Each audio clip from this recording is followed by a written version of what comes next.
27 अक्टूबर 1996 मालवा में जिनी कंपाउंड का सत्संग सुनी जाए गुरुदेव।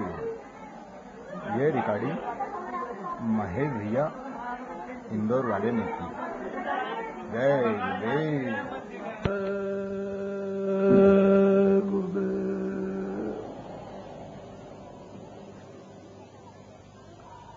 देखो बच्चे बच्चियों, कोई भी नाम हो, जितने भी धर्म किताबों में नाम आए,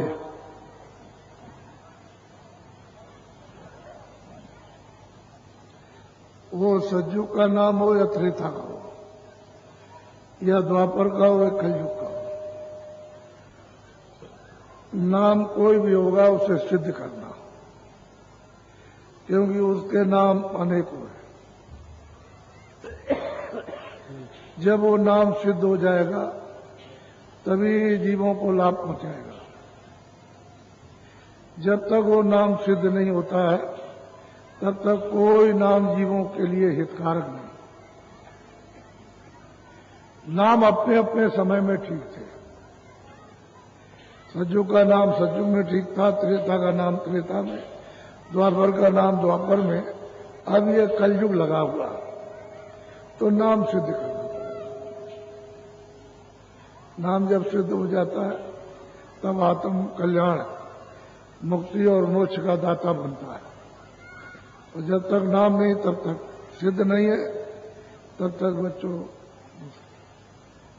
इसलिए मेरा नाम तो जय गुरुदेव है नहीं, और आपका भी नाम नहीं है, लेकिन आप लोगों ने धर्म पुस्तकों को बहुत गहराई से नहीं देखा। अगर देखते होते तो ये मिल जाता उसमें ये है। मैंने कोई गढ़ा नहीं है, लेकिन अब यह है कि तुमको मालूम नहीं है, उसका बोध नहीं है, इसलिए क्या किया जाए। तो मेरा नाम नहीं है ना आपका, तो उसका नाम है प्रभु का, वही जो सबका सृजनहार, जो सबका मालिक। तो आप उसके बारे में क्या कह सकते हो। इसलिए आप लोग कभी शंका मत करो, शंका अति दुखदायी। बोलो जय गुरुदेव, जय गुरुदेव, जय गुरुदेव। नाम किसका? परमात्मा का। जय गुरुदेव। नाम किसका? जय गुरुदेव। नाम किसका?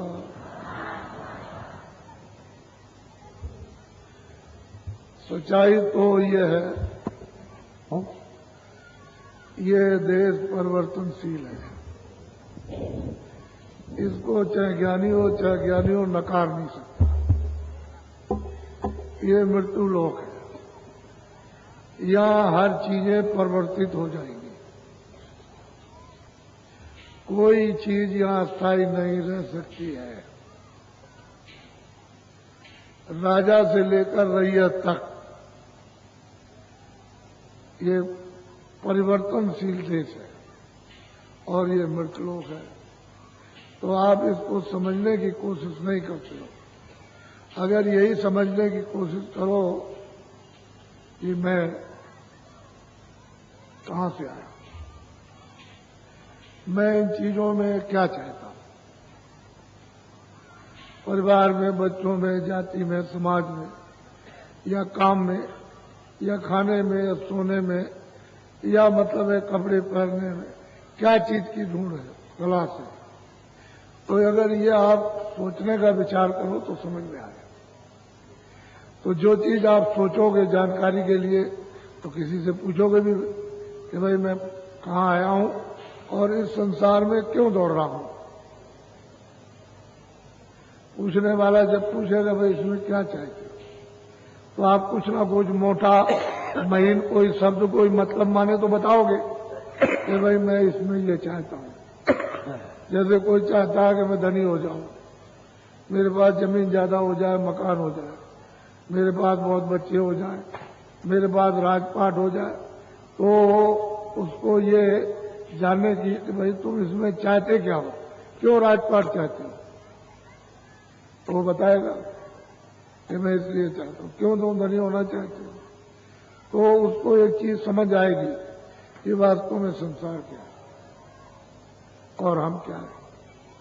संसार कितने दिनों का है और हम कितने दिन के हैं, ये बिना महापुरुषों के ये आपको भौतिक बुद्धि विद्या और आध्यात्मिक ईश्वरीय विद्या ये बगैर महापुरुषों के नहीं आ सकती, चाहे जितनी भी दौड़ लगाओ आप। ये तो आप अपनी मोह ममता आसक्ति में दौड़ लगा रहे हो, लेकिन सही सच्ची हकीकत और वास्तविकता तो ये कि इसमें कुछ है, इसमें दौड़ रहे हो और दौड़ थकी दम टूट जाएगा, पर उसी जगह बस कुछ नहीं, तेरा कुछ है ही नहीं। तो मैं तुमको थोड़ा संकेत देता हूं कि तुम जहां से आए हो, किस रास्ते से आए हो, जहां से आए उसका थोड़ा संकेत देता हूं, तो आपको ये मालूम होगा थोड़ा बहुत कि भाई कुछ जाना जाए, कुछ समझा जाए। दोनों चीजें इसी मनुष्य शरीर में, भौतिक बुद्धि ज्ञान और आध्यात्मिक ईश्वरीय ज्ञान इसी शरीर के द्वारा यानी प्राप्त होता है और इसी के शरीर के द्वारा ही बताया जाता है। वहां तो ये शरीर है नहीं, वहां तो वहां की भाषा, वहां तो वहां का बोल वो तो अलग है, लेकिन यहां मृतलोक की जो भाषा है और मृतलोक एक दूसरे से जो कहना है वो तो एक दूसरे का शरीर होना चाहिए। अगर कोई आदमी खड़ा हो जाए जिसको आपने कभी नहीं देखा तो आप तो डर के मारे तुम दम तोड़ दोगे, भय हो जाएगा। आप ही के शरीर में कोई मिलना चाहिए, तब तो हो सकता है। तो एक प्रार्थना करो, पहले मैं बोलूंगा उसके बाद। सतगुरु सतनाम तुम्हें कोला हूँ प्रणाम।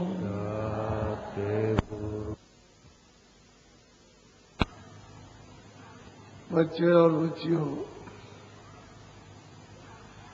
ऐसा तुम्हारा प्रकाश में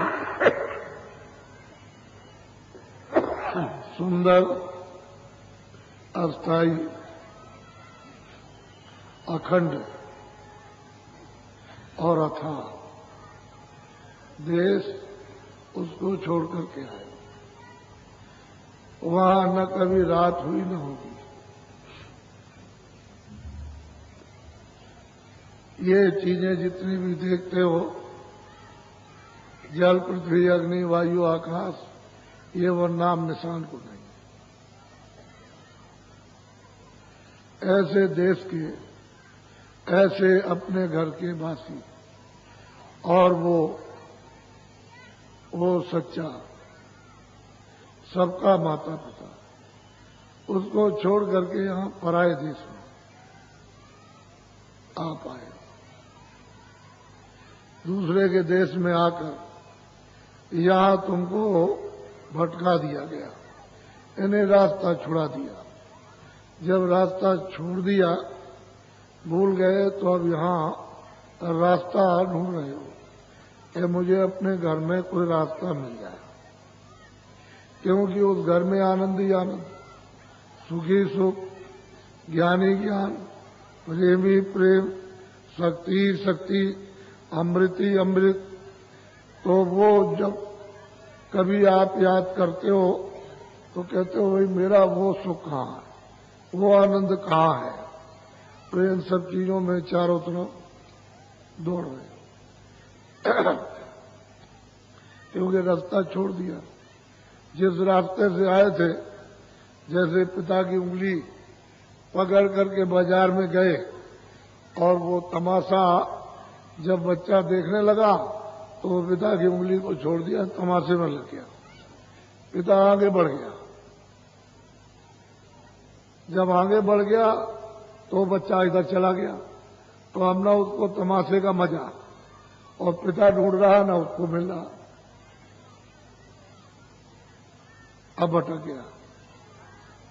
कितने लोग इस भीड़ में अपने बच्चों को छोड़ देते हैं और भटक जाते हैं तो हाथ तक नहीं देते। तो वो तो अपना घर है, उससे वहां से आए हो। एक ही रास्ता सबके आने का और एक ही रास्ता वापस जाने का। जब एक ही रास्ते से आए हो मनुष्य शरीर में, एक ही जगह पर सबको बैठा दिया। जब बैठ गए आप और जब रास्ता मनुष्य शरीर में आए थे और वो तुम भूल गए, छूट गया, तो आधार जब आपका टूट गया, संबंध विच्छेद हो गया, तब यहां भटक रहे हो। अब यहां क्या ढूंढ रहे हो? इंद्रियों के दरवाजों पर इंद्रियां इधर उधर बढ़ती है, देखने सुनने में, खाने में, इन सब चीजों में मन इनके दरवाजों में बैठ करके वही क्षणक रस लेता है, एक ठंडक।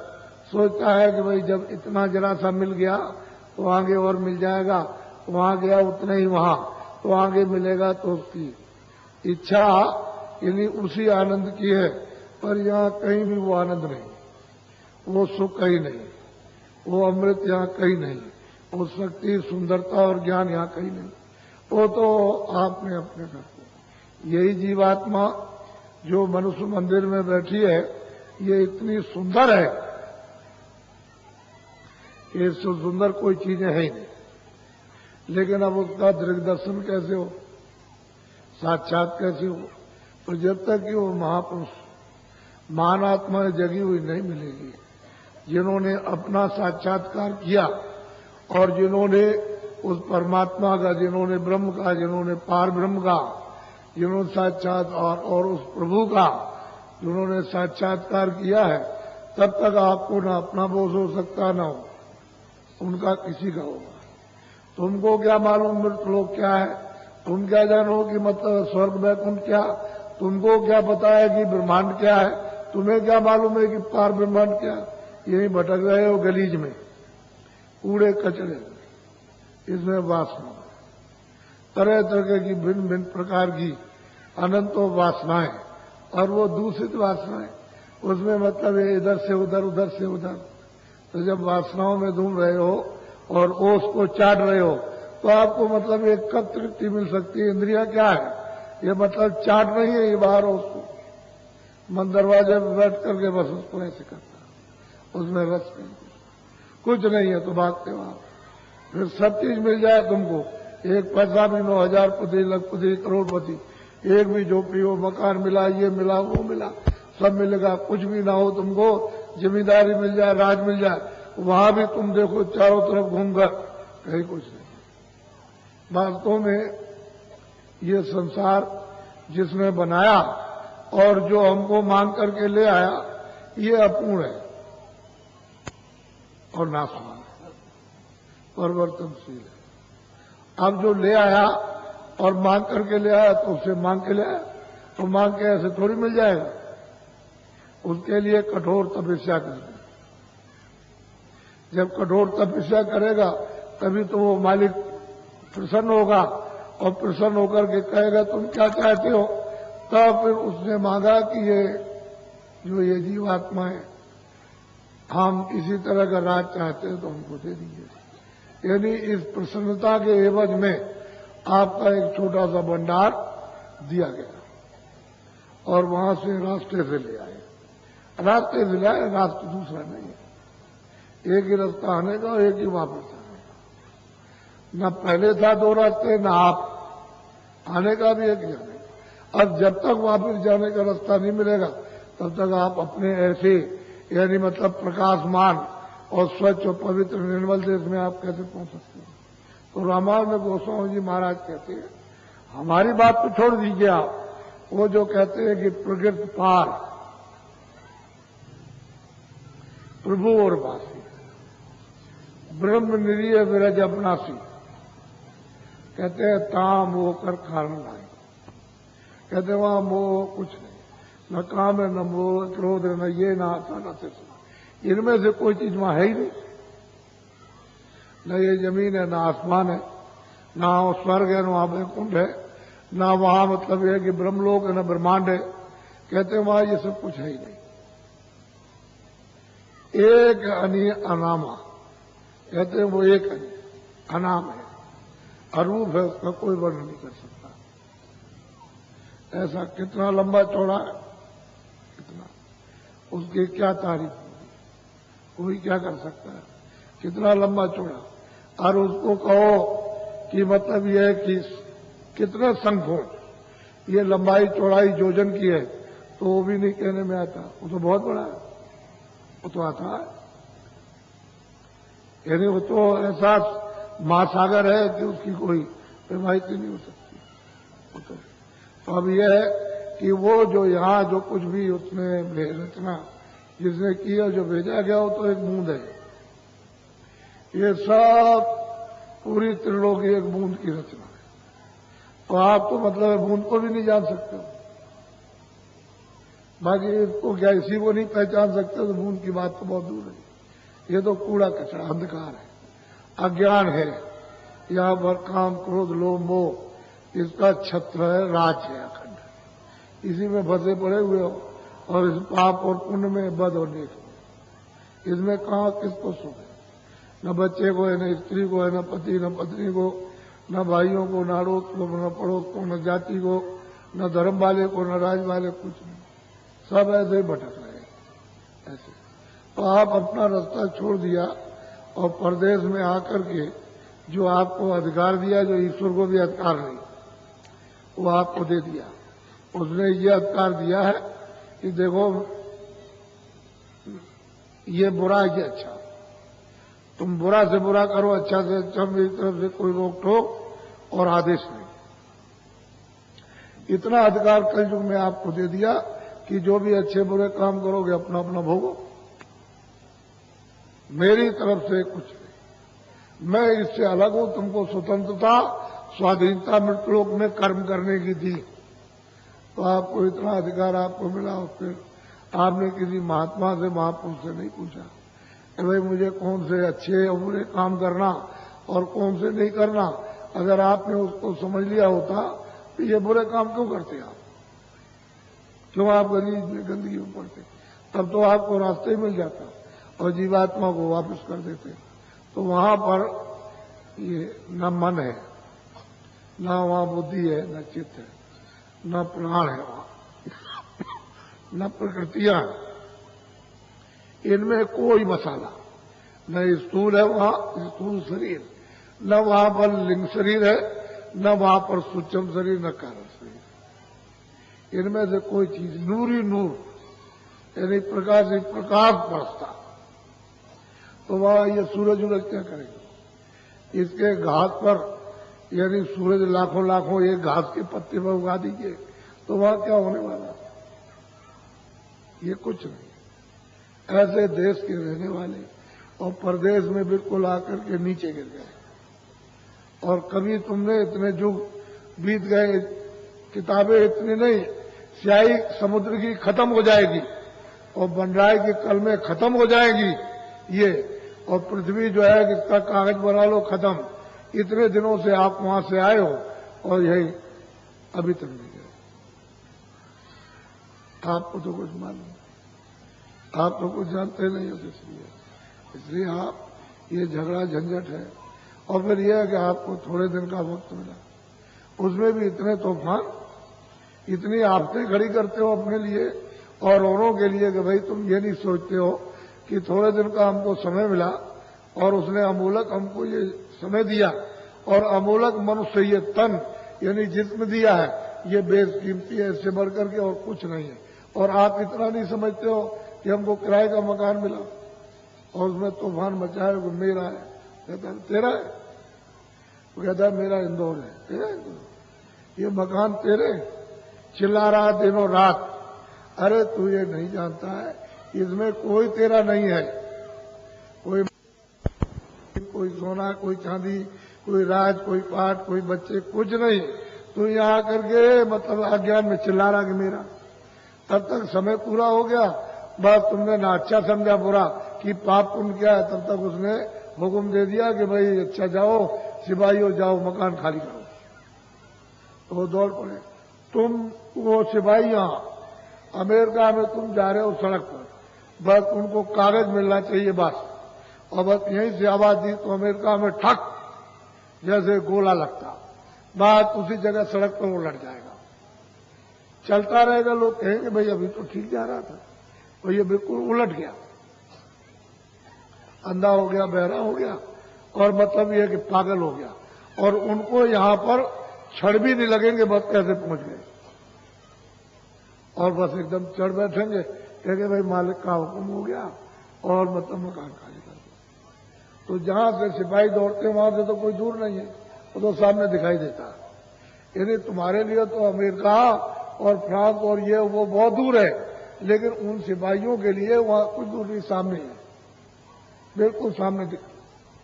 और वह दौड़ के फट से पकड़ लिया, और बात देर क्या लगी, मन को, बुद्धि को, चित्त को, प्राणों को, जीवात्मा को निकाल पाते तेरा है। जब निकाल के बाहर कर दिया उस चेतन को, तो ये शरीर तो ये बड़ा, आपको तेरी आंखें नहीं चलेंगी, न कान चलेंगे, न हाथ पैर चलेंगे, अब तो तुम मिट्टी हो गया, जड़ है।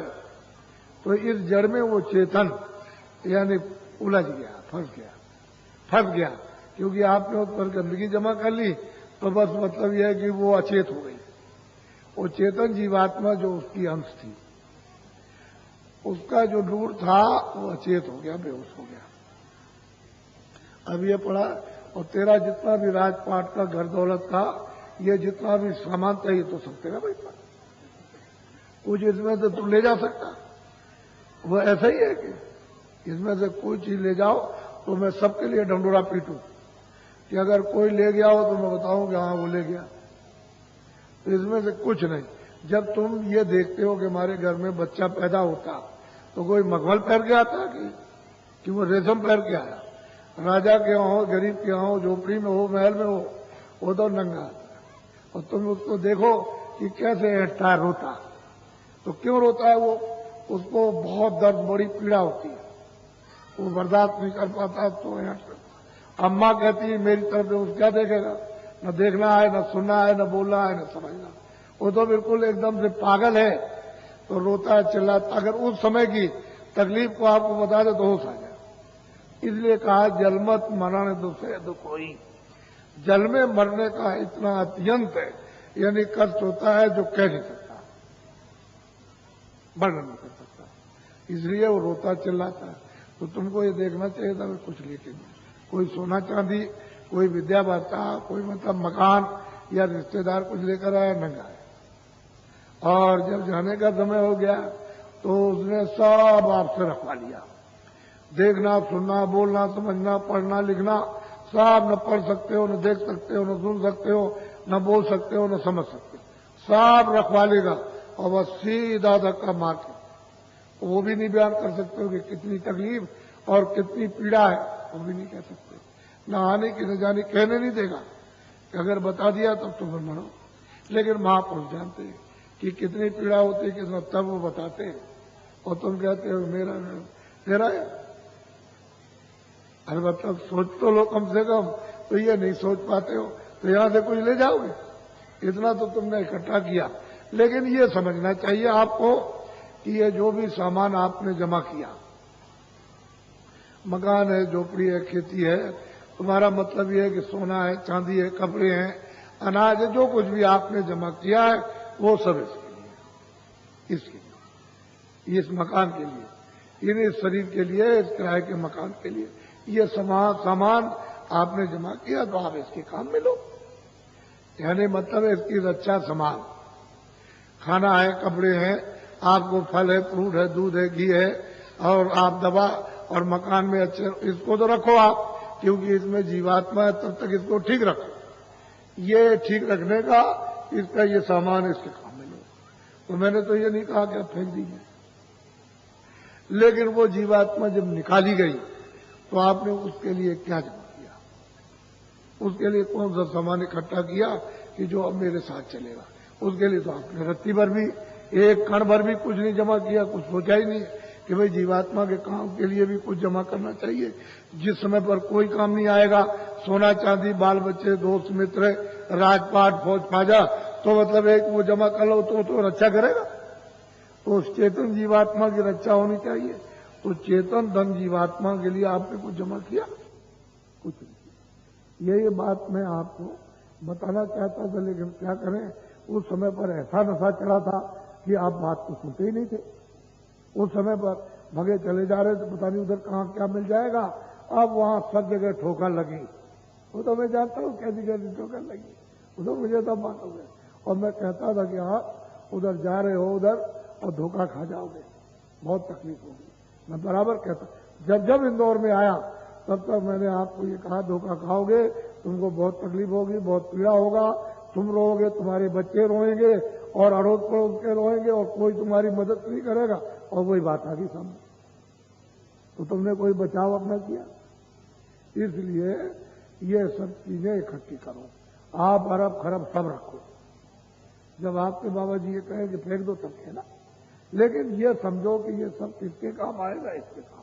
तो ये तो खाली हो गया, ये पड़ा, अब तो इसके साथ नहीं जा रहा और ये इसके साथ नहीं जा रहा। तो बताओ अब क्या, ये भी तो मिट्टी है और वो भी सब मिट्टी जड़ है। वो जितना भी है सब जड़ के, नोट हो चाहे सोना हो चाहे चांदी हो है। तो आप क्या करोगे? ये आपको समझना चाहिए था कि हम भाई सब काम करते हुए, खेती दुकान दफ्तर का काम करते हुए और खाते पहनते मकान में रहते दवा लेते, इसको तो आप निरोगी रखते कम से कम, तो इसको रुका कर दिया। यही उसको मतलब है कि बीमार कर दिया आपने, तरह तरह की बीमारी घुस गई। अब ये दिन और रात मतलब ये था आपको नहीं, तो आपने इसी को ठीक नहीं रख पाया। तो अब बताओ जीवात्मा का क्या होगा? वो तो कुछ नहीं कर सकते, क्योंकि वो ये ठीक रहता तो वो कुछ कर, उसके लिए कुछ करते। तो अब ये तो मतलब है, अब न बैठ सकते हो, न देख सकते हो, न चल सकते हो, बड़ी दिक्कत, बड़ी मुश्किल है। तो असल में बात यह है कि आप महात्माओं से मिलते होते, एक भी साधु नहीं बनता, कोई साधु, सब घर में रहते हैं, अपना सब काम करते। लेकिन काम कैसे करते? ईमानदारी और मेहनत के साथ, सत्यता के साथ, सेवा के साथ, प्रेम के साथ और दया के साथ, आदर के साथ, सत्कार के साथ जब आप काम करते तो एक दूसरे के जब मोहब्बत प्यार है तो मजा तो उसी में, लेकिन वो भी क्षणिक है। यानी वो जो मजा है, जो आनंद थोड़ा बहुत है, वो हर्ष उल्लास, वो भी मतलब ये क्षणिक है। लेकिन ये एक मानवता का आनंद है, क्योंकि उसमें बुराई तो है नहीं, उसमें मतलब है बुरा काम नहीं है, यानी उसमें पाप नहीं है, उसमें मतलब यह है कि पुण्य पुण्य है। तो आप हर उल्लास से करते तो ये शरीर तो रोगी नहीं होता आपको, यानी झगड़ा गाली गलौज कत्ल चोरी हिंसा तो नहीं होती, इससे तो बच जाते हैं आप। लेकिन आपने तो ये सब खत्म कर दिया। तो ये देखो हिंसा, न आदमी को आदमी समझो, न बच्चे को बच्चा समझो, न स्त्री को स्त्री समझो, न माँ को माँ समझो। जो स्वार्थी स्वार्थ, लोभी लोभ है आपको, उस लोभ में मरे, क्योंकि बुद्धि तो काम क्रोध लोभ में नष्ट हो जाती है, उसमें तो कोई विवेक रहता नहीं। तो मतलब ये फिर ये औरों को मार दो, तो जमीन ले लो, मकान ले लो, ये ले लो, ये राजपाट ले लो, उनको सबको मार डालो, इसको बस ये न राज करके कुछ में राज मिला और ना मतलब ये कुछ करके मिला, ये सब मतलब रोते, सब रोते हुए जाएंगे। इसलिए मेरी बात को बड़ी दूर तक आप इसको सुनो, और जो आप सोचते थे वो एक भी चीज मिल नहीं सकती। मैं तो ये सोच रहा था कि भाई तुम्हारे विकार कैसे दूर हो, तो वो वैद्य कहता अरे भाई देखो ये चीज है, ये नुकसान की है, ये चीज है नुकसान की है, ये नुकसान का है, ये नुकसान का, ये नुकसान का, तो तुम ये नुकसान की चीज तो मत खाओ, तो तुमको मिर्ची लगती है, यानी तुमको जलन होती है जब वो बताता ये चीज मीठी है और ये चीज अच्छी है और ये स्वादिष्ट है और इससे खाओ तो तुमको मतलब ये है कि आराम मिलेगा। तो भाई यही बात नहीं समझ सके। और महात्मा क्या आपको जहर पिलाते? कोई जहर देने आते हैं आपको तो सोचना चाहिए कि सिवाय मीठे के, सिवाय तुम्हारे भले के, अच्छाई के, तुम्हारे सुख के सिवाय दूसरा तो कोई काम नहीं करते। लेकिन तुम अभी तक नहीं समझ सके, अभी तक इसी विवाद में शंका में फंस गए। और जब शंका में फंस गए, तुमने घर चौपट कर लिया, तुमने अपना समाज चौपट किया, तुमने मतलब अपना धर्म चौपट कर लिया, पूरा राज चौपट कर दिया, अब किधर के भी नहीं रहे। और इसको चौपट कर दिया, इसमें कूड़ा कचरा इस जीवात्मा को लाद लिया, तो तुम उसको किताबों को नहीं सुनते कि जब जब हो धर्म की आनी बाण है, तुम जब पापों का घड़ा भर जाता तो क्या होता है? आप फिर या तो कहो झूठा है, या कहो ये झूठे, वो झूठे, कृष्ण झूठे हैं, और वो गीता झूठी है, और रामायण झूठी है, और वेद झूठे, या तो ये कहो, और नहीं तो फिर ये कहो कि सत्य है, तो और फिर क्या बात। जब तुमने घड़ा भर लिया बुराइयों का तो उसमें क्या निकलेगा। इसलिए आप लोग बाबा जी की एक एक बात समझदारी से सोचो, तुम्हारे सब हित की बात हो तब तो मानो। मैं अभी पहले से, अब जब मैं 4 वर्षों से आया तब तक हमने आपको बराबर संकेत दिया कि लगातार कि देखो समय खराब आ रहा, आप जिधर जा रहे हो उधर अच्छा समय, किसी के लिए नहीं, यानी किसी के लिए नहीं, चाहे वो राजवाला हो, चाहे सेठ साहूकार हो, चाहे पढ़ा लिखा हो, चाहे स्कूल का हो, चाहे काश्तकार हो, कोई भी हो, चाहे दुकानदार हो, चाहे कारखाने वाला, तुम जिधर चले जा रहे हो उधर अच्छा नहीं। तुम लौट करके फिर चलो, अपनी जगह आकर के फिर आगे बढ़ो, तब तो दिशा मिल जाएगी, रास्ता मिल जाएगा। और तुम उधर ही चले जा रहे हो तो उधर कुछ नहीं, सबको रोकना पड़ेगा। तो अब तुम समझे नहीं उस समय पर, अब तुम्हारे सामने ये सब आ गया। तो मैं ये कह रहा था, चंडी एक देवता होता, हमारे लिए तो देवता है, तुम्हारे लिए देवी है। वो देवी है, हमारे लिए देवता। तो चंडी एक देवता, एक देवी है। तो वो अब ये तो प्रकृति है, नेचर है। जब नेचर है, प्रकृति है, तो फिर कुदरत है। तो कुदरत कोई आदमी है, ये हार मानती है कुदरत कोई? अरे नेचर ये नहीं है, नेचर तो चेतन है।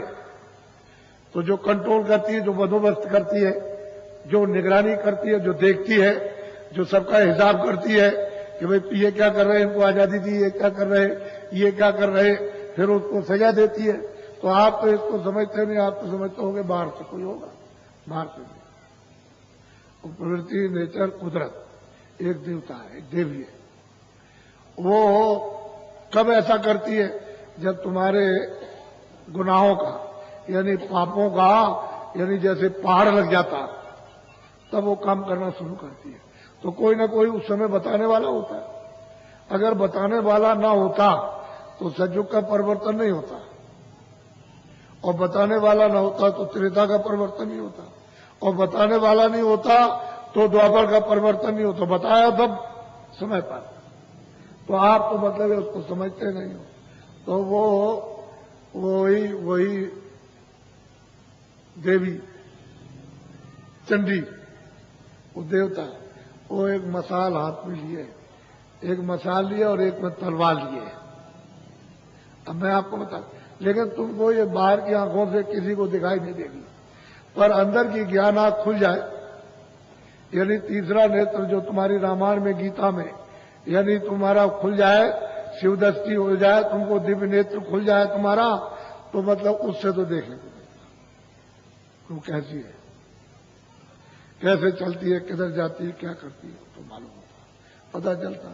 तो 4 वर्षों से हम आपको हिंदुस्तान में सब जगह ये बात कह रहे हैं कि भाई चंडी जो है वो मसाल लेके और निकल पड़ी है, और देश का, यानी विश्व के देशों का दौरा कर रही है, बराबर कर रही है। यानी उसने दौरा बंद नहीं किया, जब बंद करेगी तो हम खुद कह देंगे आपको बंद कर दिया, लेकिन दौरा कर रही है। और वहां जा रही है तो वहां के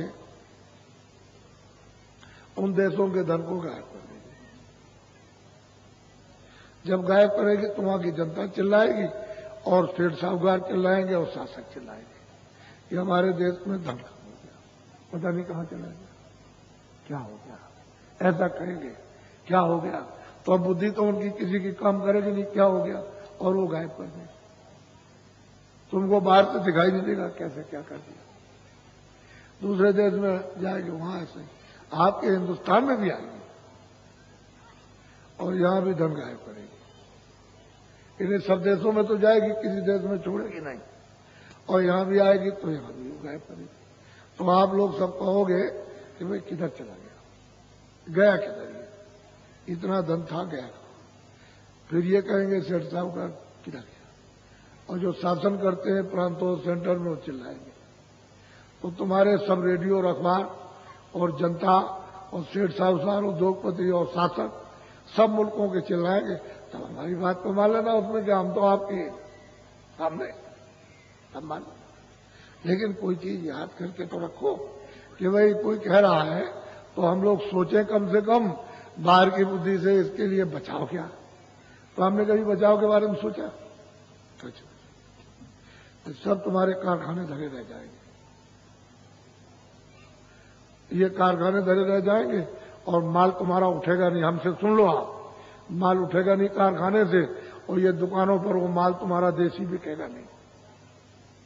तो वो बना बना करके स्टॉक करके क्या करेंगे, पहले सोचो। क्योंकि जब उनको वापस में आदान प्रदान का पैसा नहीं मिलेगा, सामान देंगे तो पैसा मिलना चाहिए उनकी मजदूरी के लिए जो काम करेंगे कारखाने में। अब वो माल उठेगा नहीं, पैसा जाएगा नहीं, तो वो क्या करेंगे बना के वहां, ये बताइए किस लिए बनाएंगे? तो कारखाना कर देंगे बंद। एक बात ये करो आप, फिर यहां बिकेगा नहीं, तो कहेगा भाई सामान नहीं बिक रहा। अब ये क्या हो गया, क्या बात हो गई? पहले तो वॉक बिकता था, बिकता। अब ये दो बातें हो गई, उधर जनता चिल्लाएगी, उधर शासक चिल्लाएंगे कि क्या हो रहा। सोच लीजिए आप, यानी मोटी बात को सोचना चाहिए। तो जो तुम्हारे नौजवान बच्चे जो छात्र हैं स्कूलों में पढ़ रहे, जब ये कारखाना बंद हो जाएगा और फिर वो बंद हो जाएगा, जो उनके माँ बाप और क्लर्क और मैनेजर और ये साहब जो काम करते हैं, वो जब उनका काम छूट जाएगा और उनके बच्चे पढ़ते हैं, तो बताओ ये इन्हीं का काम छूट गया तो उनको किधर से मिलेगा? छात्रों को किधर से मिल जाएगा? ये बात नहीं समझती। ये जो बात आवाज चिल्ला रहे, तो इसमें कौन सी मेरी मतलब वो खुद गर्जिए, मेरा स्वार्थ इसमें क्या? मैं तो आपको एक बचाव की बात बता रहा हूं कि इस पर तो आप सोचिए कम से कम। तो आपको समझते नहीं, कुछ नहीं है सही। अब बात एक एक बात समझोगे आप, देखिएगा। तो मैंने ये कहा कि आप कोई आंदोलन मत करो, हड़ताल मत करो, तुम मत करो, दफ्तर में मत करो, दुकान में मत करो, कारखाने में मत करो, रेल में मत करो, आप बस में मत करो, न कोई तोड़ो न कोई जलाओ। क्योंकि ये सब चीजें जितनी भी हैं, ये सब आपकी हैं, आपके काम आएंगी। बगैर इनसे काम लिए हुए तुम्हारा नहीं बनने वाला है। क्योंकि जब तुमको जाना है यहां से खंडवा, तो बस चाहिए, रेल चाहिए, तो आपके काम आ गए। और तोड़ दिया, उसको जला दिया, पटरी उखाड़ दी, तो रेल बंद हो जाएगी, बस बंद हो जाएगी, कैसे खंडवा जाओगे? आप कैसे भोपाल जाओगे बताओ? तो चीज तो आपकी है। अब असुविधा हो गई तो गाड़ी ढूंढोगे, बैलगाड़ी ढूंढोगे, साइकिल, अगर वो भी न जाने तो कैसे जाओगे आप? सब चीज आपकी, मोटरसाइकिल, साइकिल, बैलगाड़ी, ये खेती है, दुकान है, दफ्तर है, ये साफ। और शुरू में आप पढ़े लिखे थे जितने भी धनी मानी, सबको यही उपदेश करना चाहिए था कि देखो अपना देश है, अब बात बाहर की छोड़ दो, अपना देश है, अपना आजाद हो गया, अपना काम करने का है, अपना उसको इस्तेमाल करने का है, और बताओ अपने काम आएगा और अपना ही सुख मिलेगा। तो आपने ये शिक्षा क्यों नहीं दी? क्यों नहीं दी आपने शिक्षा? इसके माने कि सब उसके, यानी उस विकार के, उस बुराई के सब भागीदार बने, तो फिर सबको तकलीफ मिलेगी। तो इसलिए आपको ये बात सोचना चाहिए था कि 47 सालों में जितनी आपने आंदोलन, तोड़फोड़, हड़ताल और जलाया और तोड़ा और फोड़ा, ये सब जो आपने अमानवीय यानी नुकसान किया अपना, तो उससे क्या हुआ कि भारत की आमदनी सब बसत हो गई, सब। अब यहां दिल की बात मुझसे पूछिए, मैं तो जब भी कहता रहा, लेकिन आपने, क्योंकि आपको सनक थी, तो आप उधर लग गए कि नहीं कुछ नहीं है ये। अच्छा ये बताओ तुमको क्या फायदा हुआ? जब इतना नुकसान करने के बाद, जब आपको मतलब यह है कि एक 90 रुपए मिलते थे, 130 मिलते थे और आपके 1000 हो गए, तो अब क्यों आप चिल्लाते हो? ये बताइए आप। जब 5000, 10,000 हो गए, जब आपका 15, 20,000 मिलने लगा महीने में वेतन, तो चिल्लाते अब क्यों? इसलिए कुछ नहीं, वो कुछ नहीं, वो बच्चे ही क्यों नहीं बचता? कभी आपने ये बात सुनी? तो आपने इस आमदनी को तो भस्म कर दिया। तो अब क्या करें? अब जो एक जिम्मेदार होता है कहता भाई क्या किया जाए, ये सब लड़के बच्चे और प्रजा और जनता ये नहीं मानी, तो अब मैं मतलब है क्या करूं? लेकिन अब क्योंकि यह है कि अब इसको चलाना तो बाहर से कर्जा ले आएगा, ये कोई अच्छी बात है? एक समझदार आदमी अपने घर में भी कर्जा नहीं लेता, और आपने देश के लिए इतना कर्जा ले लिया कि वापस नहीं लौटा सकते हो, और ब्याज इतना हो गया वो दे नहीं पाते, तो बताओ कितना बड़ा। और वो भी पता नहीं कहां गया, यानी वो भी अगर रहता किसी खजाने हजाने में तो हो सकता था कि तुम्हारे काम में वो भी खत्म, तो फिर आप फिर भगे और सरकारों से हाथ जोड़ा। ये विदेशी सरकारों, हमारा देश बहुत गरीब है और हम कुछ नहीं चाहते, हम कर्जा ज्यादा मांगेंगे दोगे नहीं, क्योंकि जो हमने लिया वही नहीं दे पा रहे, तो ऐसा करो हम हाथ जोड़ते हैं कि हम सब सुविधा देंगे और आप अपने यहां से यदि उनको भेजो जो उद्योगपति हैं पैसे वाले, तो आएंगे सरकार की अनुमति से, अपनी इच्छा से नहीं आएंगे। जब सरकार उनको वहां की प्रेरित करेगी कि तुम भारत में जाओ और अपनी पूंजी का विस्तार करो, तब आएंगे। तो हमने क्या कहा था आपको 4 वर्ष में कि आप लोग ये मूर्त नहीं है, हमने कहा चिल्ला चिल्ला के कहा भाई मूर्त नहीं है, उनका योग भारत में पूंजी विस्तार करने का नहीं है, इसलिए उनसे कहो कि आप नहीं रहो।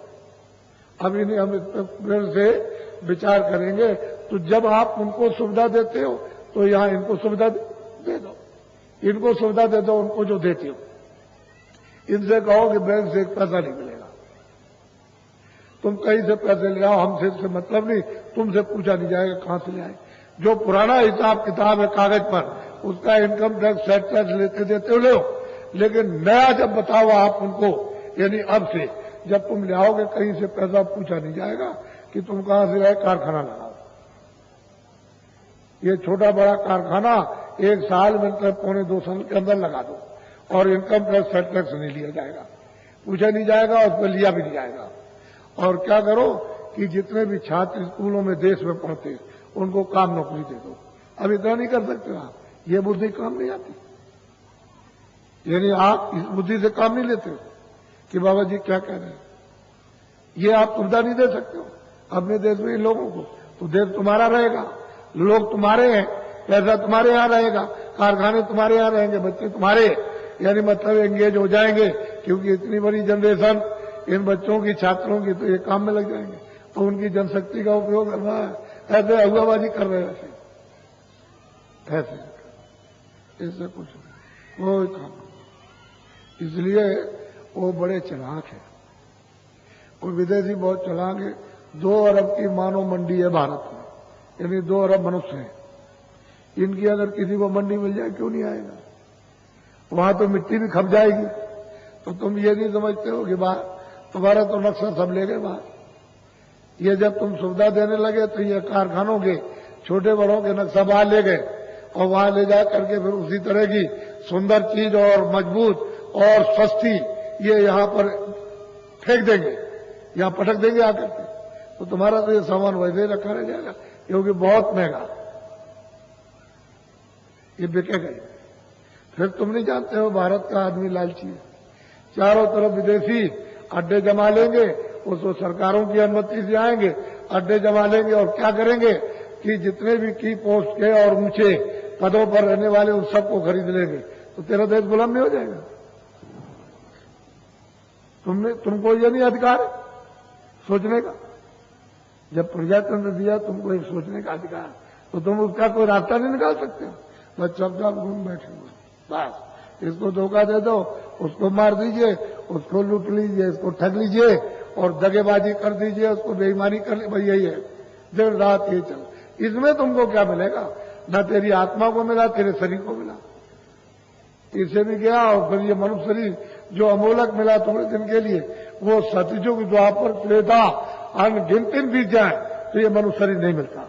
ये मैं बात बताने आपको आया हूं, तो तुम मतलब ये बात अपनी जीवात्मा के लिए जरा भी नहीं सोच रहे हो कि भाई इसका भी कुछ निस्तार, इसका भी कुछ बचाव, इसको भी चलिए गड्ढे से बचाना, तो इसी में लगे पड़े हुए। इसलिए बड़ी जब हम तुमसे कहते हैं, पहले भी कह रहे थे, तब तो तुम टांट मारते थे कि भाई जी क्या कह रहे, वो कह रहे।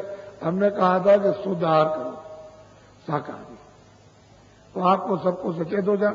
अपना तो भारत भर शाकाहारी है, अपना तो रामायण शाकाहारी, गीता शाकाहारी, वेद पुराण पुराण शाकाहारी। अरे भाई पुराण भी तो शाकाहारी, वो भी तो कहती है रहम करो, रहम करो रहम करो रहम करो रूहों पर, तो यही आदमी उसमें बंद हो जाएगा। इससे निकाला पशु में पंछी में बंद कर दिया तो रूह तो जीवात्मा उसी में है। वो तो कह रहा कि रूहों पर रहम करो, तो खुदा की रूह है, उस भगवान की जीवात्मा है। तो तुमने क्या समझा? न तुम इसको मानते हो न उसको मानते हो, कहते हो तो सहकारी होना चाहिए। अशुद्ध आत्मा तो तुम्हारा क्या होता? शुद्ध बुद्धि होती। शुद्ध आहार तो अशुद्ध बुद्धि होती, शरीर तुम्हारा निरोगी होता, फिर तुम कोई बीमारी नहीं लगती, ये रोग नहीं लगता, फर्क देखो साफ रहती एकदम। शुद्ध होता है तो शुद्ध बुद्धि, तो आप शुद्ध काम करते, और तो अशुद्ध बुद्धि है तो अशुद्ध काम करो। अब ये तो शरीर तो रुका हो गया, कौन देगा दवा? ऐसी ऐसी बीमारी फैलेंगी कि आपको कई देश में, परदेश में, विदेश में जाओगे ना, वहां भी दवा नहीं मिलेगी। तुम यहाँ जाओगे हवाई जहाज पर, इतना रुपया 50,000 खर्च करोगे, 50,000 आने का, और वहां जाओगे तो कहेंगे डॉक्टर यहाँ दवाई नहीं थी, तू क्या करेगा? ये बात बता रहा हूं। तो कुछ बचाव भी सोचना चाहिए, कुछ अच्छे काम के भी सोचो अपने जीवन में। ठीक है तुमने कर लिया तो मैं अपनी कहता हूं कि भाई आप कुछ अच्छा करो, जो कर लिया उसी की माफी मांगो कि भाई ये हमारा क्षमा हो जाए, और अब आगे नहीं करेंगे, जो करेंगे अच्छा काम करेंगे। तो अब अच्छा काम कीजिए आप, तो कम से कम जीवात्मा के लिए तो कुछ हो। अब पुराना जो जमा कर लिया कूड़ा कचरा, अगर कोई महात्मा मिल जाएंगे तो साफ हो जाएगा, और नहीं महात्मा मिले तो बच्चा है तो सब भोगना। उसको कहता है कि मैं काल रूप हूं, शुभ अशुभ कर्म का फल देता हूं। वो क्यों छोड़ देगा? उसका तो देश कर्मों पर ही बना, उसने तो पाप पुण्य का अधिकार आपको दे दिया, और इसी पर वो यहां टिका हुआ।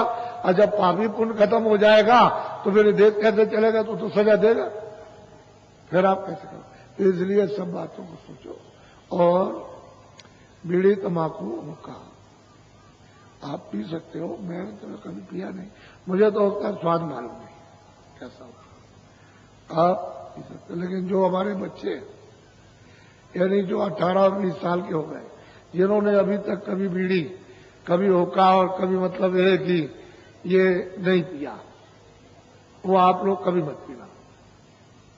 ये जो पीते हैं उनको पी लेने दो, बाकी ऐसा कोई नशा मत करो। हिंदू मुसलमान, छोटे और बड़े मनुष्यों, इंसानों की जो तुम्हारी बुद्धि पागल हो जाए बताऊंगा।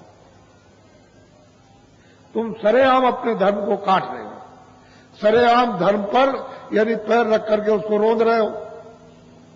ये काम चाहिए अपने धर्म को। तो जो आदमी जो अपने धर्म पर चलता, मानव धर्म पर, तो मानव धर्म में है क्या?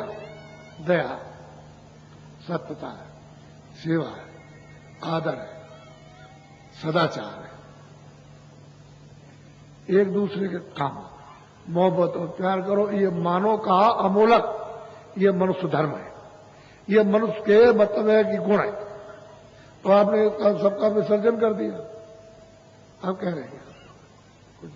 तो मैं कोई ऐसी चीज कहूं कि भाई तुम कपड़े मत पहनो, खाना मत खाओ, फल मत खाओ, ये मत करो, दवा मत खाओ, और गृहस्थी में मत रहो, इसमें मत रहो, काम मत, तब तो एक बात भी मैं तो पहले ही चिल्ला रहा हूं कि भाई तुम घर छोड़ करके, खेती दुकान दफ्तर का काम छोड़ करके साधु मत बनना।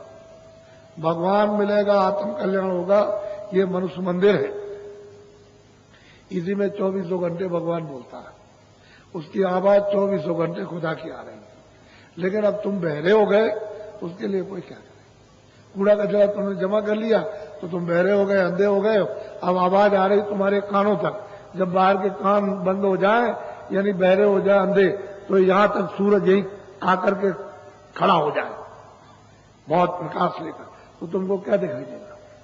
तुम जो अंधे हो, कान आ रही है यहां तक, आवाज आ रही बिल्कुल कानों तक, तो तुम मतलब ये है कि सुन ही नहीं पाते, तो क्या करोगे?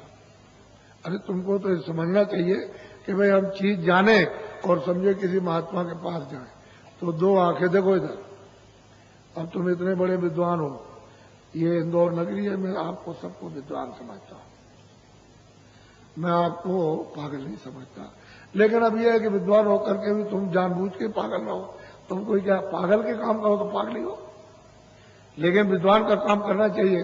देखो ये शरीर है, ये पंचभौतिक है, ये जीवात्मा जिसको रूह कहते हैं, सोल कहते हैं, इसको जिसको सूरत कहते हैं, ये दोनों आंखों के बीचों बीच यहां बैठी है। इस दरमियान मेरी तरफ देखो, यहां बैठी है। ये मध्य भाग में बैठी है दरमियान में। इधर देखिए, उसी जीवात्मा में एक आंख है और शरीर में दो आंख। कितनी आंख हुई? 3 आंख हो गई। समझ लोगे तो जल्दी आ जाएगा। ये जीवात्मा दोनों आंखों के बीचों बीच बैठी है। इधर नाक में नहीं है, ना इधर है गले में, न इधर है कहीं सीने में, न इधर नाभि में। ये यहां बैठी हुई, उसमें एक कान है। उस जीवात्मा में एक कान और शरीर में 2 कान। कितने हुए? 3 कान हो गए। देखो इधर ये जीवात्मा ये बैठी है दोनों आंखों के मध्य में दरमियान में। उस जीवात्मा में एक नाक, शरीर में 2 नाक। कितनी नाक हो गई? अच्छा, अब शरीर में 2 आंख, 2 कान, 2 नाक। तुम्हारी आंख और कान नाक बंद हो जाए तो दिखाई सुनाई और सूंघोगे? दिखाई देगा? सुनाई देगा? तो फिर मतलब फिर जब इधर नहीं सुन सकते हो, इधर देख नहीं सकते हो, इधर की दुर्गंधी और सुगंधी सूंघ नहीं सकते हो, तो मतलब ये बात ही खत्म हो गई। इसी तरह से ये तुम्हारी तीसरी आंख और तीसरा कान और तीसरी नाक, ये तुम्हारी तुमने जो काम किए यानी पाप पुण्य, ये बद और नेक, तुमने कूड़ा कचरा। इधर देखो ये डंडा है सीधा, ये मृतलोक का डंडा है। ये इसके ऊपर मृतलोक है ही नहीं, इसी डंडे के नीचे। तो आंखें तुम्हारी कहां? इधर नीचे। तो जब आंख खोलोगे तभी तो बाहर दिखाई देगा, लेकिन जब तक तुम आंख बंद कर रखोगे तब तक कुछ नहीं दिखाई देगा कोई। और तुम जब तक मतलब ये कान तुम्हारे जब है, जब खोलोगे तभी तो सुनाई देगा। ये बाहर के कान खोलोगे तब सुनाई, और बंद रखोगे तुम्हारी यहां कुछ नहीं देगा। कोई बाहर की आवाज तुम्हारी आपको नहीं देगी, और कोई सुगंधी और दुर्गंधी आपको जरा भी नहीं आएगी। तो जब आप ये बंद हो गए तो ये देखो इधर डंडे पर, इस मनुष्य रूपी मंदिर में ऐसी जगह बैठे हो तो बीचों बीच में बैठा है। ये तीसरी आंख इस डंडे के ऊपर है। ये जो मृतलोक का डंडा है, ये आकाश। ये आकाश को आंख खोली तब मालूम हुआ, लेकिन ये आकाश यहीं तक है। और इसके ऊपर में तीसरी आंख है, तीसरा कान, तीसरा नाक है। तो जब आपने जब इसके ऊपर पूरा कचरा जमा कर रखा, क्योंकि जीवात्मा का ये हृदय तो ये ऊपर है, ये हृदय नीचे नहीं है। ये तो इधर हृदय मन, इधर में देखो, इधर बुद्धि चित्त, इधर ये सब किसका काम है? आंख का, कान का, नाक का। और ये जीवात्मा के कान का और आंख का और नाक का इस आकाश के ऊपर। तो ऊपर में आपने कूड़ा कचरा जमा कर रखा, तो आंख बंद हो गई, कान बंद हो गए। अब जो स्वर्ग है, जिसमें दरवाजे पर बैठे हो, हमको तो बड़ा अफसोस होता है कि क्या तुम रामायण पढ़ते हो, क्या पुस्तकें पढ़ते हो, दरवाजे पर बैठे हुए हो और तुम लोग कहते हो स्वर्ग स्वर्ग स्वर्ग, बैकुंठ बैकुंठ बैकुंठ, और स्वर्गवास हो गए। तुमने देखा? ये बताओ क्या बहिष्ठ हो गया, क्या आपको मिला? यानी दरवाजे बैठे हो तुम, रूह को, जीवात्मा को नहीं पहुंचा सकते हो। सामने बैठे हो तो तुम्हारे ऊपर कूड़ा, तो किसी से मिलो तो कम से कम कोई ऐसी औषधि जड़ी ले लो उससे कि भाई हमारी आंख बंद हो गई और हम स्वर्ग में जाना चाहते हैं, वैकुंठ में, तो हमारी मतलब आंख बंद हो गई, ऐसी कृपा और दया कर दीजिए कि हमारी आंख साफ हो जाए। तो जो जानकार हैं, जिनकी आंख खुली हुई है, जिनके पास कूड़ा कचरा नहीं है, और मतलब ये जो जाते आते हैं, तो आपको सीधा रास्ता बता, सीधे चले जाओ। कोई दूर है सामने, लेकिन तुम्हारा कूड़ा कचरा अंबार पहाड़ लगे हुए हैं, बस वो तुम्हारे ऊपर लगे हुए, उसके ऊपर तो उधर से तो सब दिखाई देता। तो वो जो स्वर्ग बैकुंठ है, उसमें कोई सुबह शाम होती है कि सूरज डूब गया और निकल गया, ये वहां कुछ है। वो देव सृष्टि है, वो प्रकाशमान देव सृष्टि। यहां से शुरू हो जाती है देव सृष्टि, फिर ऊपर तो बहुत बड़ी बड़ी सृष्टि है। तो यहां तुम दरवाजे पे बैठे हुए हो और किसी से भेद नहीं लेते हो। अरे बगैर जुक्ति के तुम जाओगे उधर कैसे? तो तुम यही लगे पड़े हुए इसी 24 घंटे लगे रहते हो, इसी काम में, क्रोध में, लोभ में, मोह में, अहंकार में, आसार में, तृष्णा में, झूठ में, छल में, कपट में, फरेब में और हिंसा में, मार काट में, इसी में दिन रात कतरनी चलती है। तो ये बताइए तुम्हारी आत्मा का कैसे उद्धार होगा, कैसे निपटारा होगा? ये बिचारी 4 खानों से, 84 लक्ष्योनियों से कैसे बचेगी और कैसे नरकों से, ये दोजख से कैसे छूटेगी? तो तुमको तो मालूम। अब बताते तुमको समझाते कहते भाई आओ 2 बार सुनो, कुछ आज सुन लेना, कुछ कल सुन लेना, कुछ आज समझ में आ जाएगी। 100 शब्द में से 1 शब्द आज, फिर कभी आना सुन लेना तो फिर दूसरा सब समझ में आ जाएगा। फिर तीसरा अब 1 बार की कोई बच्चा कहे कि मैं 1 ही बार भी पढ़ अच्छा लिख लूंगा, ये BA में पास कर नहीं तो टाइम लगेगा। ऐसे ही अपनी सनातन जो विद्या आध्यात्मिक ईश्वरी विद्या जब महात्मा मिलते हैं तो थोड़ा सा ठहर करके समझ ली जाती है, प्राप्त कर ली जाती है। ये वाल्मीकि वगैरह चोर थे, कहते हैं चोर थे, ये थे, वो थे, समझिए। फिर आप बदनाम करते हो शंकर जी को, क्यों? मतलब है कि वो भांग पीते थे। शंकर जी भांग पीते थे? यानी मतलब किताबों को भी बदनाम और देवता शंकर को भी बदनाम, वो भांग पीते थे। अरे उन्होंने तो उस दृष्टि को, तीसरी दृष्टि को खेल करके काम, क्रोध, लोभ, मोह, अहंकार सब खत्म कर दिया। तो वहां ये है कहां? ये नशे तो सब खत्म हो गए।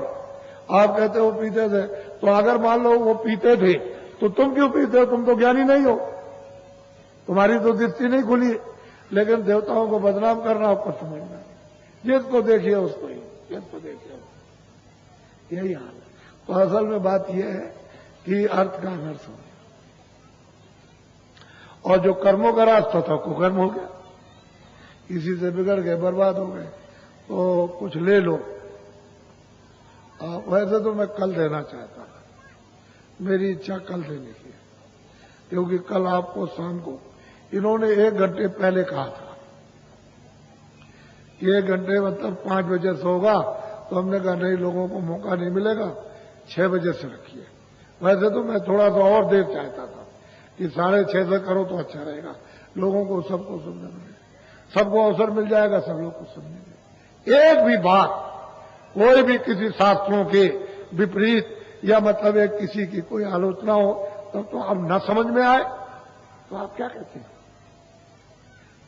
आपकी समझ में कुछ नहीं। अरे आपको तो मालूम होना चाहिए, ये इतने लोग आते हैं तो ये लोग कुछ समझे होंगे। अगर ये आलोचना करते होते इनकी, उनकी बुराई, किसी देवता की, किसी तीर्थ की, व्रत की, अरे तीर्थ व्रत तुम समझते नहीं, आलोचना क्या? जब उसको जानते ही नहीं हो कि तीर्थ और व्रत क्या है, अरे मतलब है कि दरवाजा क्या, हरि का द्वार क्या है, तो यार जब नहीं जानते हो तो जो चाहो सो करो। लेकिन यह है कि जब समझ जाओगे तो सब बात आपकी समझ में। तो यही मनुष्य शरीर है जिससे आत्म और मतलब परमात्मा ज्ञान प्राप्त किया जाता और उसका दर्शन किए जाते हैं, दूसरा थोड़ी है। यही है, इसी में व्याख्या बैठ के होती है, इसी शरीर से, इसी से किताबें लिखी गई। तो खुदा को भी नहीं देखा, यानी भगवान को भी नहीं देखा, उसको तो देखने की बात ही खत्म करो। तो इसलिए आपको जिसलिए तुम आए थे वो तो करना चाहिए। तुम तो अपने मनुष्य शरीर इतने दिनों के बाद घर में पहुंचने के लिए तुमको दिया गया था एक किराए का मकान, कि भाई अब की बार जीवात्मा को जगा लो। लेकिन सब जगह किताबों में लिखा है कि महात्मा की तलाश करो, महात्मा की तलाश करो, अनुभवी की तलाश करो, ज्ञानी की तलाश करो, पहुंचे हुए की तलाश करो, मिल जाएगा। वो ये भी कहते कि मिल जाएगा, तुम खोजो तो, लेकिन आपने खोजना उसने बंद कर दिया। तो अब कौन बताएगा? अंधा बता देगा। अंधे के लिए तो कहते हैं कि अंधा मतलब है गुरु और बहरा चेला, और वो नरक में ठेला ठेला। आप क्या करते? वो तो किताब ही है, वो तो सत्य चौपाई कहती है, उसमें तो कोई झूठ नहीं है। लेकिन अब क्या करेगा? बात सभी समझते हैं कि भाई अंधा किसको कहते हैं, बहरा किसको कहते हैं। न उसे पता है, न रास्ता देखता है, न जानता, और न वो सुनता है जिसको सुनाया जाता है उसे बहरा। दोनों हो गए। अब क्या मिलेगा? वो तो कहते हैं कि भाई नाम जी जब जागे जो जीवात्माएं मनुष्य मंदिर में नाम को पकड़ करके और मतलब जाग जाती, योग पद को प्राप्त करती है, तब वो पुण्य मिलता है। तो आपने जीवात्मा को तो जगाया, पता ही नहीं कैसे जगाया। नाम कहते हैं संत को, नाम कहते हैं आवाज को, नाम कहते हैं देववाणी को, नाम कहते हैं कलमा, नाम कहते हैं आयते। अब आप उसको समझते ही नहीं हो। अब तुम्हारे दरवाजे पर हो रहा घना घोर, यानी रात दिन अखंड, अखंड कलमा, अखंड आयते, अखंड कीर्तन, अखंड देववाणी 24 घंटे हो रहा है। लेकिन अब तुम सुनो तब तो आए समझ में, लेकिन तुम तो उधर में पता ही नहीं तुमको कि हो रहा कि नहीं हो रहा। जब महात्मा भेद बता देते हैं तो बैठ के लोग सुनने लगते हैं। तो भाग्य है तुम बड़े अच्छे हो, ये समय मिलता नहीं, या आप बड़े भाग्यशाली हो, आपको ये समय मिल गया, बहुत अच्छे हो, बड़े भाग्यशाली। इसी बीच में ऐसे ही समय में अगर आपका समय पूरा हो जाए तो आपकी जीवात्मा की संभाल हो जाएगी। संभाल, चाहे तुम कितने भी पापी हो, लेकिन तुमको तो ये मालूम नहीं राज कि कैसे संभाल होती है, तो इसलिए तुम भाग्यशाली हो। इस क्षणों को जो श्वासों की पूंजी मिली है और नाक से निकलते हैं, इसको बर्बाद मत करो, थोड़ा अच्छे काम में लगाओ। 23 घंटे तो काम करो इस शरीर के लिए, और 1 घंटा अपनी जीवात्मा के लिए जो दोनों आंखों के बीचों बीच बैठी।